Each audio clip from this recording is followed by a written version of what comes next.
lot of things that. So, Merry Christmas and a Happy New Year, and we can proceed with the lighting. I wish you all uh, good luck, and I said, I'm at the kind that yung kikialam sa politika ninyo. Not me. Choose your candidate. This is a free country. Okay?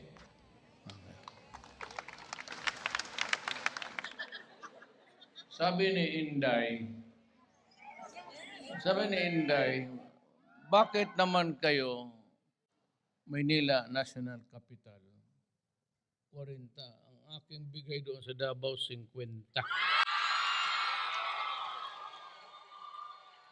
So, hindi tayo magpalugi sa Davao.